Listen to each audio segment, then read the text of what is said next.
आप देख रहे हैं अल्फा डिफेंस हिंदी में आपका स्वागत है। ऑपरेशन सिंदूर के दौरान हम लोगों ने देखा है कि चीजें कितनी तेजी से एस्केलेट हो सकती हैं और सडनली आप एक वॉर में जा सकते हैं। उस हिसाब से आपकी प्रिपरेशन हमेशा चलते रहनी चाहिए।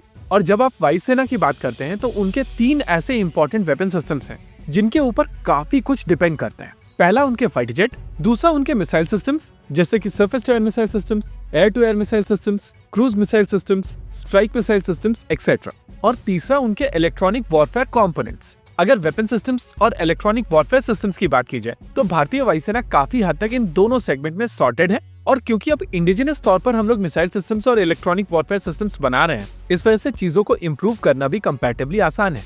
लेकिन अगर केवल फाइटर जेट्स की बात की जाए तो नो डाउट इस समय भारतीय वायुसेना पाकिस्तान एयरफोर्स की तुलना में काफी बेहतर है। लेकिन भारत को प्रैक्टिकली 2.5 फ्रंट्स में वॉर देखनी है और इसी वजह से जरूरी है कि भारतीय वायुसेना के पास में टॉप नॉच वेपन सिस्टम्स मौजूद हों ताकि एनिमी खेमे में डिटेरेंस रहे। चाइना के अगर फाइटर जेट्स की बात की जाए तो उन्होंने J-20 को काफी अच्छे खासे नंबर में बना लिया है और नेचुरली बॉर्डर के ऊपर ये एक थ्रेट है। वहीं दूसरी ओर पाकिस्तान की तरफ से ऑपरेशन सिंदूर में लॉसेस झेलने के बाद में अब अपनी क्षमताओं को बढ़ाने के लिए J-35 का प्रोक्योरमेंट एक्सपेडाइट करने की कोशिश की जा रही है। यानी कि इवेंचुअली भारत के बॉर्डर्स पर एक ऐसी सिचुएशन बनेगी कि दोनों एनिमी के पास में 5th जनरेशन फाइटर जेट होगा। और अगर भारत के अपने फाइटर जेट की बात की जाए यानी कि आमका की बात की जाए तो वो साल 2035 से पहले प्रोडक्शन में नहीं जाएगा। इंटरनेशनली आप जितने भी प्रोजेक्ट्स उठाकर देखेंगे उनके फुल स्विंग प्रोडक्शन में लगभग 12 से 15 साल का समय लगा है।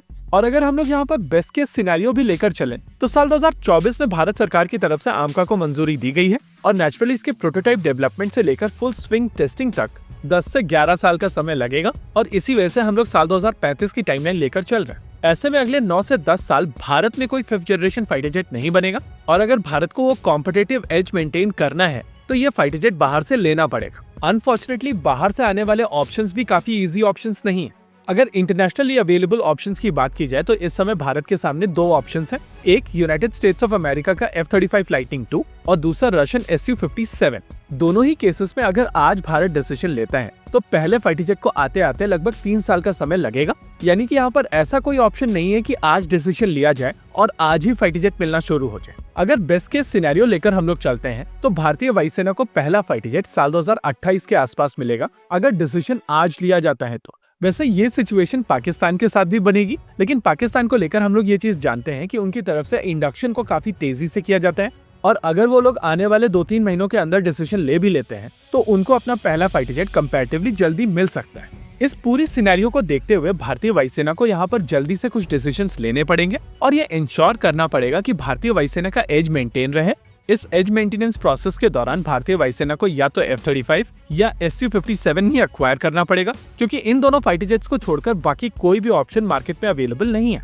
वैसे दोनों ही एयरक्राफ्ट की अपनी परेशानियां हैं, जैसे कि F-35 के साथ में बहुत सारी कंडीशंस आएंगी और यूएस जैसा अनरिलायबल पार्टनर इतनी सारी कंडीशंस के साथ में जैसे चाहे वैसे खेल सकता है और कॉन्फ्लिक्ट सिचुएशन में आपके लिए ये एक बहुत ही पिक्यूलियर कंडीशन बन सकती है। वहीं पर अगर रशियन Su-57 की बात की जाए तो अभी तक ये फाइटर जेट पूरी तरीके से मैच्योर नहीं हुआ है। इसमें जाने वाले एक्चुअल इंजन्स यानी कि AL-51 पूरी तरीके से प्रोडक्शन में नहीं गए हैं।